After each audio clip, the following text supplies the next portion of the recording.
గారు మాట్లాడినా ఇప్పుడు మీరు అడిగిన ప్రశ్న నేను మాట చెప్తానండి.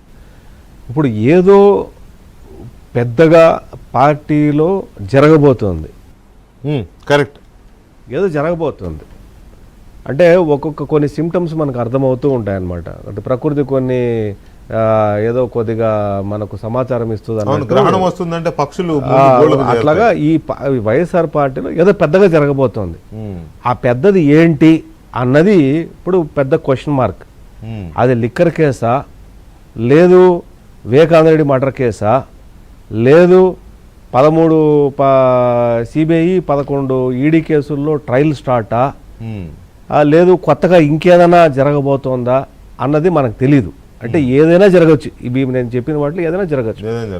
అయితే ఏదో జరగబోతోంది, ఏదో జరగబోతుంది అనే దాని మీద వాళ్ళకి ఏదో సిమ్టమ్ ఉంది, ఏదో సమాచారం ఉంది కాబట్టి ఒక గ్రౌండ్ ప్రిపేర్ చేసుకుంటున్నారు. ఒకవేళ ఏమి జరగకపోతే ఏమై ఉండొచ్చు సమాచారం అంటే ఏదో వాళ్ళకు ఒక సిమ్టమ్.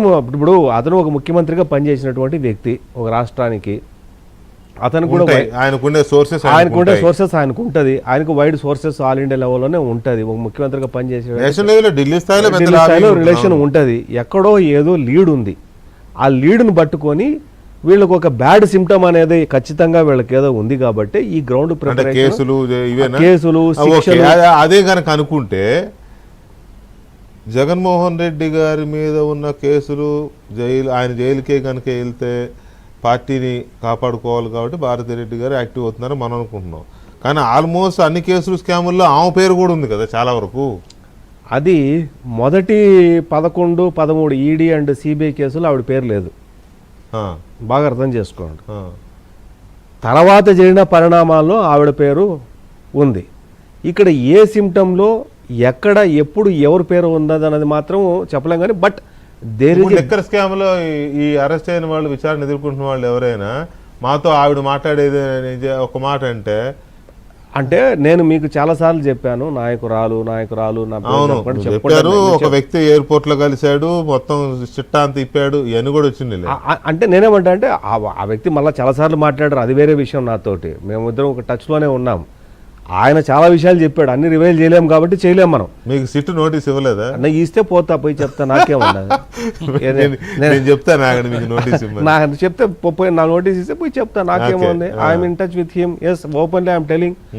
నాకు తెలుసు, కొన్ని వివరాలు తెలుసు, నాకున్న డౌట్లు అడుగుతున్నాము, డిస్కషన్ ఉన్నప్పుడు ఏంటన్నప్పుడు. అందుకోసమే చెన్నై 6 నెలల నుంచి చెప్పాను నేను. చెన్నైది మన సంబంధం ఉంది కదా, ఆయన జైలుకి వెళ్తే ఆమె బయట ఉండి నా పార్టీ నడుపుతాను అంటే నేనేమంటా అంటే some big symptom is there. ఆ సిమ్టమ్ ని వాళ్ళు ఏదైనా జరిగితే ఆల్టర్నేటివ్ అన్నది ఇప్పుడు చెల్లి లేదు, తల్లి లేదు, ఎవరు లేరు కాబట్టి ఉన్నది భారతి గారే కాబట్టి భారతీని ఆల్టర్నేటివ్గా వాళ్ళు ప్రొజెక్ట్ చేయడానికి గ్రౌండ్ ప్రిపేర్ చేస్తున్న ఒక వర్షన్. ఒకవేళ ఈ జగన్మోహన్ రెడ్డి గారికి పాత కేసులు కానివ్వండి, కొత్త కేసులు కానివ్వండి, ఆయనకు ఏమీ జరగదు, జరగలేదు, జరగబోదు అని కానీ మనం ఎవరైనా చెబితే ఈ భారతీయ శిక్షా స్మృతిని మార్చాల్సి ఉంటుంది. ఈ దేశంలో జగన్మోహన్ రెడ్డి గనక శిక్ష పడకపోతే భారతీయ శిక్షా స్మృతిని మార్చాల్సి వస్తుంది. అంత సీరియస్ గ్రీవెన్స్ ఉన్నటువంటి క్రైమ్లో ఉన్నటువంటి వ్యక్తి ఏమీ జరగదు, ఎన్ని సంవత్సరాలు సరే ఓపెన్గా తిరుగుతాను అంటే చట్టం ఒప్పుకోదు, సమాజం ఒప్పుకోదు, న్యాయం ఒప్పుకోదు, ధర్మం ఒప్పుకోదు. కాబట్టి there is a big indication something bigger thing is happening in the party. So they are preparing the ground. ఆవిడ సక్సెసా ఫెయిల్యూర్ అంటే నేను ఈరోజు చెప్తానండి. I will tell you one thing, if at all అది గనక ఏదైనా బిగ్గర్ థింగ్ అనుకున్న టైంలో గనక ఒక 3 నెలల్లోనే 6 నెలల్లో కనుక ఏదైనా జరిగితే నేను చెప్తాను, పార్టీ వైసీపీ పార్టీ అనే పార్టీ షర్మిల వశమవటం ఖాయం, షర్మిల వశమైపోవటం ఖాయం. వైఎస్ భారతి అనే వ్యక్తిని entire YS sympathisers, YS party leaders, లేకపోతే వైఎస్ కుటుంబంతో ట్రావెల్ అయిన వాళ్ళు, వైఎస్తో రాజశేఖర్ గారితో పొలిటికల్గా ట్రావెల్ అయిన వాళ్ళు, అండ్ మోరోవర్ ఫైనాన్షియల్గా సపోర్ట్ ఇచ్చేటోళ్ళు వైఎస్ అనే దాని మీదే స్టిక్ ఆన్ అవుతారు తప్ప ఎంత వైఎస్